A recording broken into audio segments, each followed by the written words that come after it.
Hi, welcome to Not This Time with Jamie. I'm here again with my friend Rob, and we're going to do another discussion on AI technology and where it could lead to. Rob, so you were talking about Ray Kurzweil's book the last time. Why don't you continue on about that? Sure. Yeah. Great to see you again, Jamie. Thanks. Yeah. The biggest one of the biggest takeaways from the book, "The Singularity is Near," that was from 2005. His discussion about the 5 pillars of technology that will contribute to this technological singularity. Everybody these days has heard of artificial intelligence, but there's other technologies that are playing into this. So I'll just go through those briefly. So the first one is computing power. Probably many of your viewers have heard of Moore's law, the idea that the number of transistors on a chip is increasing, doubling every 2 years or so. And that has not slowed down. People have predicted that's going to slow down and stop, but so far it has continued. Is it getting faster or staying steady? It's been relatively steady, but on the other hand, they are coming out with brand new computer technologies. Well, it's not brand new, but certainly quantum computing. Right. That was theoretical only 10, 20 years ago. Right. And people have predicted, well, it might become viable in 30, 50 years, but there are many companies out there that are successful as far as development and bringing products to market now. There are several private and publicly traded companies that are working with quantum computing and just completely improving and advancing that technology very, very quickly. Yeah. Some other new computer technologies, carbon nanotube computing and photonic computing. So what is that? Do you know what that is, or? Nanotube computing, they make sheets of carbon 1 atom thick, and they can use those either as circuits or as roll them into tubes to act as circuitry. And they're just so tiny and so effective that they believe this could be one of the next computing technologies. And what is the advantage of it being only 1 atom thick? Is it a better conductor, or what's the reason for that? That's how the structure, I don't know if they can make it. I think that's the main feature of the substance, that they can make it one atom thick and a sheet of it, and then make different shapes or tubes out of it. I don't know all the details of that. Right. But it looks like... And what's the photon technology? Yeah, so photonic computing is actually computing using light. So they're working on chips. There's a number of companies, a couple publicly traded companies as well, that are developing chips based on photons. And the advantage there, I think it's an advantage that it doesn't produce the amount of heat that regular computer chips and we're not produce. Talking about fiber optics or anything. We're talking about the circuitry itself. Yes, exactly. So it's a big breakthrough there. Wow. And so that remains to be seen whether the developments and the prototypes will become successful and scalable in the near future. And the speed of that would be probably phenomenal. Oh yeah, compared to wires. Yeah. Yeah. Wow. Absolutely. That's amazing. And what's this you were saying off camera there about the 5 pillars of computing, or AI, I guess? Yeah, this is what I'm getting into here, that Ray Kurzweil had covered in his book. So the computing power was one of the main foundations of it. Another one, the second one, he lists the robotics. And we've seen so many robots being used in factories. And now we're seeing like those police dog type robots where they're about so tall, and they use them for crowd control and so on right now. New York City's bought some of them. It's amazing. Like they're already in, and we know the Army's been using them, right? With guns mounted on their backs, and even they think drones, right? Like there's what would they call them? They're manless anyways, and they send them off and they do their thing and they come back. Nobody even controls them. Right, completely autonomous. Yeah. Some of them. Yeah, and the big one now is humanoid robotics. Right. With Elon Musk leading the charge with his Tesla Optimus robot. You've probably seen videos of that. Quite amazing. But there's dozens and dozens of other companies that are jumping on the bandwagon to develop these humanoid robots all around, all different countries, certainly focused in the United States, many in China. And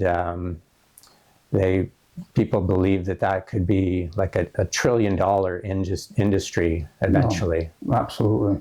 And Elon Musk, even his goal for this year was to produce between 5,000 and 10,000 Optimus robots to be trained and work in his factories, and then just ramp up from there over the next few years to thousands, eventually millions. It seems incredible, but that's the trajectory. Yeah. And I mean, it'd be nice not to have to do manual labor anymore, but I mean, there's a benefit to manual labor in that it builds up our strength, and then, but the downside is it takes time away from your family. What else is there about that? Yeah, robots are the other pillars. Did you mean? So robotics, that's, what else is there about that? Yeah, it's hard to say. People are skeptical. Some people, they're saying, well, it's a good party trick. They can dance around and do stuff, but they'll never replace my job. And that sort of thing. They're not good enough. They'll never be good enough. Wow. And so there's a lot of skeptics out there. But I was amazed when they were able to get them up on two legs. That blew my mind that they were able to have that balance. And then you see them doing backflips and right. I mean that was crazy. I mean, to have gyros and whatever else that's in there, that's giving them that kind of balance of a gymnast. So to say they're not going to replace them, I mean, all that's left is having the intelligence to do it. And I mean, they're not far off, right? Right. Yeah, as far as their motion, the other thing is hand dexterity for these robots. Right. They need to be able to manipulate small parts if they're doing work in a factory. So their hands themselves are getting better and better as well. Well, they are coming along with that too. You see a lot of videos of them showing for artificial hands for people, and they wire it up to the person's nervous system and whatnot. I mean, not perfect yet, but they're getting there. And that's like with robots, they don't necessarily need a hand. They just need something that can hold a screw. Like say it's a screwdriver, and it's just on the end of an arm, and just right or whatever. Hammer can be just a piston. Doesn't necessarily have to be a humanoid on the job, right? Right. And about the only one they need humanoids for is the sex robots that they're trying to push on us. Oh, wow. Yeah. And the third pillar Kurzweil talks about is nanotechnology. We're not very far along with nanotechnology. Just as a brief definition, nanotechnology is the science and engineering of manipulating matter at the nanoscale, 1 to 100 nanometers, to create materials, devices, or systems with new and enhanced properties. So it's really science fiction coming to life. Like they've developed some basic materials or enhancements based on nanotechnology, but to actually build nanomachines, like the one example is nanobots going through our bloodstream to seek out problems, diseases, and institute viruses and whatnot. So that would be an example of the futuristic type of nanotechnology. Yeah, and they've been working on that for quite a while. But I could see that being feasible in the future. I mean, whether it's going to be perfect for clearing all health problems, but I think it could be used for some. Like maybe instead of having surgery for cancer, you have nanobots going and, surgically remove the tumor. Things like that, maybe like little lasers or whatever. Yeah, I think you're right. Yeah. Drug delivery, cancer treatment, all kinds of things. Yeah. And that is sort of related to the fifth pillar here. Oh, sorry. I have biotechnology and biomedical. So anything to do with health, gene editing, curing cancer and other diseases, 3D printing of human organs, like really advanced medical science. Yeah, that would be very helpful for those that need transplants. I'm just going to ask the viewers, what do you think about AI technology, the goods and the bads? Please comment on that. So, yeah, that's the thing too, 3D printing. I mean, that's a form of AI technology. I mean, we've seen it in Star Trek with the food replicators and whatnot. It'd be great if they could reproduce somebody's lungs or liver or whatever to give them a transplant that isn't going to be rejected by the body. That would be a fantastic thing. Again, that's one of the pros that we were discussing earlier. That there's some good sides and bad sides to everything. Right. Yeah, and the final and the big one, the fifth pillar, is artificial intelligence. So most people have heard of ChatGPT and so many other companies jumping on the bandwagon to produce chatbots and artificial intelligence, all competing again. U.S. companies competing with Chinese companies to produce a better system. And I won't, like, AI is another whole topic just in itself to drill down into. Right. But an interesting point with all these technologies, they all are working synergistically. For example, as we develop faster and better computers, that will, of course, allow for faster and better artificial intelligence.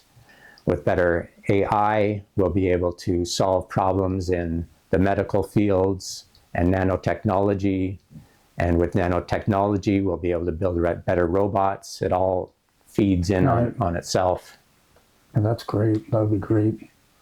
Again, there's the bad side with, as we said, with, them becoming our overlords. Hopefully that doesn't happen. Yeah. So, I wonder if, if they did, if it would put an end to war, because then they'd be in control of things and maybe, they'd be able to use our resources better. They'd be more efficient than we are as people, because greed wouldn't be a thing that would come in for them. There's no need, they have no need for dominating or having power. They just want to make the place run great. So, there is that to think about. Yeah. Is there other items on your list? Yeah, just a couple more here. One negative that is coming definitely is job losses, because for white collar workers, when like this, the last time it was like a year ago, the highest artificial intelligence scored 96 on an IQ test, which is slightly below average. The most recent one from OpenAI scored 136. Wow. And it's very close to 140, which is genius level. Yeah. So in the near future, it doesn't matter if somebody is well skilled, has experience, is trained in a specialty. If you have an AI with an IQ of 200, 400, and a company can use that and implement it at a low cost, and it's running 24 hours a day, then your job is in big trouble. Well, we know that the stock companies that invest on the stock market, investment banks, they use computers to buy and sell stocks at a rapid rate. So they'll buy a ton of a stock, it'll go up like a quarter of a penny, and then they'll sell it and they'll make like a couple $1,000s or whatever, but they'll make a profit. And they're doing this every split second. So they're making a split second, they're making thousands of dollars. And over the course of a day, it turns into millions. And they're doing this right now. They've been doing it for years, actually. So it's already there, using AI technology. I mean, it's just going to grow, of course, like you were just saying. It's going to step into other jobs. And I mean, that's coming no matter what. There's going to be a day where we're just going to get a basic income for all people, and you can choose to work if there's work available. Maybe do research or something on your own, as a hobby, things like that. Like in Star Trek, I mean, the people could do jobs if they chose to, but they didn't have to work. Yeah, and this issue of job loss from AI, I found out the hard way because AI ruined my job. I was doing editing for book writers and university students for several years, and it was going very well. But then, since last year or so, past year, when ChatGPT became very popular, first the students started using it to do their own editing, and then the writers started as well. So it ruined my whole industry. Yeah, so that was a tough one to take, but so you've got a personal skin in this game, then.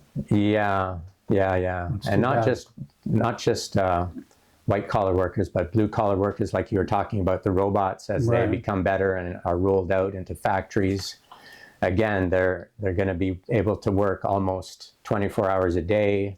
At a reasonable, much less cost than less waste will be produced. Less mistakes will be made. Fraction of a person's salary. And that's going to be a big deal. And they'll have robots to fix the robots and so on. And so that's where we're at. And I think it's just gonna grow. I mean, there's no stopping it. I mean, the people that want this are the people that have the power and the money. So it's going to happen whether we like it or not as a society, but we can't stop it. And I like I said, there's pros and cons to be weighed. Again, there may never be war again because there will be no need for it. They don't have that greed or desire to conquer. They just want to make things more efficient. So. Right. So that brings up the question, yes, is it going to be, how is this going to play out? Like, it's unpredictable, by definition, the singularity is unpredictable, but we need to question, it's an interesting question to figure out, or to speculate on whether this is going to be a utopia with abundance and people will have universal basic income for their needs. They'll be able to do what they want, cheap and abundant energy, or will it be a dystopia with AI weapons and surveillance? Like Terminator, where they want to wipe out all the humans. Well, to be honest, I'm more afraid of the humans that are going to misuse and abuse these super intelligent computer systems for their own ends. And that's a possibility too. Yeah, that's what I would be most worried about. And I've got a theory that what will happen is the AI will determine what the ideal amount of humans on Earth would be, and then they'll determine who has to stay and who gets to go, and then they'll knock off I'm guessing a huge percentage of humans. There'll only be a few left, and they'll probably be the elite. The rest of us will be told to hit the road. So, yeah, that reminds me of a couple sci-fi movies that.